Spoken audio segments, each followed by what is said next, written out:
현대 과학은 아직 인간의 뇌와 잠에 대한 비밀을 온전히 풀지 못했습니다만 지금까지 잠에 대해 밝혀진 것을 지난 20년간 사람의 수면을 연구해온 황병일 대표의 우리에게는 잠자는 8시간이 있다라는 책을 통해 전하려 합니다.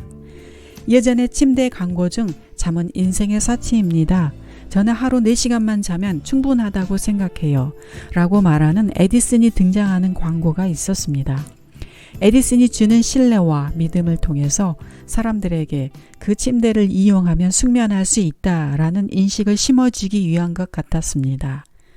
오래된 흑백 화면에 등장하는 에디슨과 이 광고는 대중의 뇌리에 하루 4시간만 자도 충분하다라는 생각을 믿게 만들었고 그 이상 자는 사람은 게으른 사람으로 인식되기에 충분한 광고였습니다.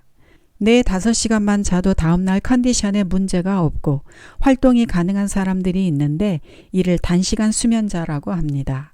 필자는 이 광고를 보면서 에디슨이 여기에 해당되는 사람일 거라고 생각했었습니다. 그런데 나중에 알고 보니 에디슨이 하루 4시간만 잔 게 아니었습니다. 에디슨은 4시간 수면 이외에 밤낮을 가리지 않고 연구소 작업실에서도 잠을 잘 수 있도록 침대와 베개를 한쪽 구석에 놓고 잠깐씩 잠을 잤던 것입니다. 100만 명을 대상으로 수면과 수명의 관계를 분석한 연구에 의하면 5시간 이하로 자는 단시간 수면자와 10시간 이상 자는 장시간 수면자는 7, 8시간을 자는 사람에 비해 사망률이 높았으며 이러한 연구 결과는 특히 70세 이상의 고령자에게 두드러지게 나타났습니다. 다음날 거뜬히 일어날 수 있고 몸의 컨디션도 좋다고 느껴지는 수면 시간은 사람마다 다르기 때문에 오랜 시간 체감함으로써 스스로 자신의 적절한 수면 시간이 어느 만큼인지를 알아내야 합니다. 당신은 매일 4-5시간만 자도 다음날 무리 없이 일어나서 민첩하게 행동하며 건강에 아무 지장이 없습니까? 그렇다면 당신은 단기 수면 유전자를 가진 사람입니다.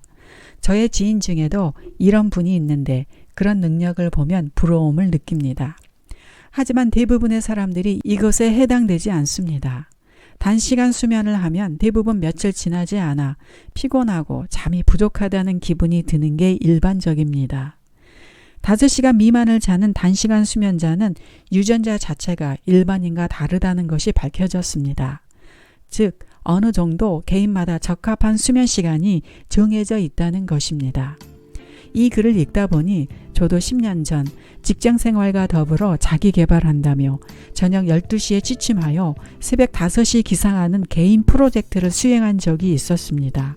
그 당시 어느 책에선가 3개월만 꾹 버티고 넘기면 5시간 수면이 습관이 된다고 해서 이것을 시작했는데 2주 정도 지내다 보니 낮에 엄청 졸립고 피곤이 몰려왔던 기억이 생생합니다. 그래도 3개월만 버티면 되려니 생각하고 5시간 수면을 고수했는데 7개월쯤 지난 어느 날 거울 속 내 얼굴을 보고 깜짝 놀라고 말았습니다. 갑자기 내 얼굴이 팍상 늙어버린 얼굴로 비춰졌기 때문입니다. 수면 부족이 누적되어 피로가 쌓이다 보니 피부가 처지고 눈가와 이마, 팔자 주름까지 생긴 걸 보고 기겁을 했지요. 아차했지만 이미 저의 얼굴은 노화가 역력했습니다. 정말 후회스럽더군요. 우리 몸은 잠을 자는 시간 동안에 낮 사이에 손상된 피부의 세포 재생이나 면역 기능을 증강시키고 낮의 기억을 저장하고 스트레스를 정화하는 등 다양한 역할을 하는데 지금 생각해보면 정말 수면에 대해 아무 생각 없이 무지하게 덤벼들다가 당했다는 생각을 지울 수가 없습니다. 여러분은 절대 저처럼 하지는 않겠지요. 단시간 수면자는 유전적으로 정해지며 대부분의 사람들은 개인마다 적합한 수면 시간이 정해져 있다는 걸 꼭 참고하시기 바랍니다. 다음 이야기는 간간히 들려오는 나이 들면 아침잠이 없어진다라는 말에 대해 알아볼까 합니다. 나이가 들수록 잠이 없어지고 특히 노인들은 새벽잠이 없어진다라는 말이 있는데 이것이 사실일까요? 결론부터 말하면 그렇지 않습니다. 젊은이든 노인이든 성인은 하루 8시간의 수면을 필요로 합니다. 이보다 덜 자거나 많이 자면 생체 리듬이 깨지고 하루 종일 피곤하고 나른한 느낌을 받게 됩니다. 문제는 60세 이상 인구의 절반 이상이 잠을 자는데 어려움을 느끼고 있다는 점입니다. 잠들기까지 오랜 시간이 걸리거나 수시로 깨거나 너무 일찍 일어나는 등의 경험을 하는데 이는 모두 만성불면증에 해당합니다. 한창 일할 나이인 중년을 지나 나이가 들면 수면 패턴에 변화가 생기기 시작합니다. 중년이 되기까지 활발하게 일할 시기에는 늘 잠이 부족하기 쉽습니다. 잠을 푹 잘 잤으면 좋겠다라는 소원을 갖는 사람도 많습니다. 그런데 은퇴 후 낮 시간대 활동이 현격히 줄어들었는데도 졸음을 참지 못하고 끝내 초저녁에 일찍 잠자리에 들게 되는 경우가 생기게 됩니다. 나이를 들면 일종의 노화 현상으로 깊은 잠이 줄어들어 중도각성 현상이 자주 일어나게 됩니다. 이 때문에 수면 중 자주 깨어버리는 현상도 눈에 띄게 늘어납니다. 즉, 이른 새벽에 눈이 떠져서 다시 잠들 수 없는 날이 많아지는 것입니다. 보통 나이가 들면서 체온 리듬에 변화가 나타나기 시작합니다. 이것이 고령자의 조기 취침과 조기 기상의 원인이 됩니다. 개인 차이가 있지만 55세 이후부터 체온 리듬의 변화가 나타납니다. 그렇지만 고령이 되어도 체온 리듬이 젊었을 때와 차이가 없는 사람이 있기도 합니다. 이러한 개인차가 나타나는 원인은 한 개인의 오랜 습관과 환경에서 찾을 수 있습니다. 핵심은 낮 시간에 활발하게 활동할 영역을 만들고 초저녁이 아니라 자신이 정한 시간에 잠자리에 드는 원칙을 지키는 것입니다. 일본 오키나와에 사는 건강한 고령자들의 일상을 들여다보면 두드러진 특징이 있습니다. 그들은 낮 시간에 활동을 많이 하고 짧은 낮잠과 초저녁 시간대의 산책을 즐긴다는 것입니다.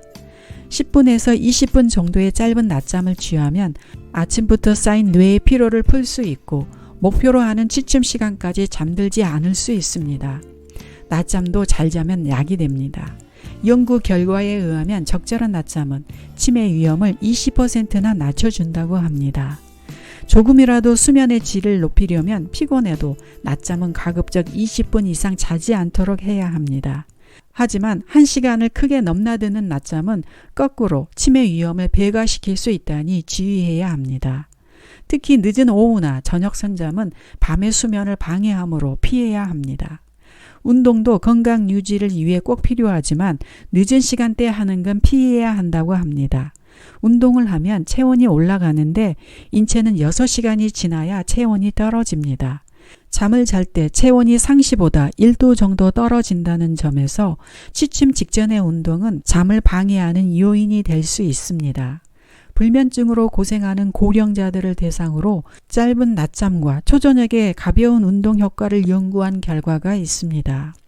생활 속에서 매일 이 두 가지를 실천한 결과 연구에 참여한 고령자들의 약 80%가 수면의 질뿐만 아니라 건강도 개선되었다고 합니다.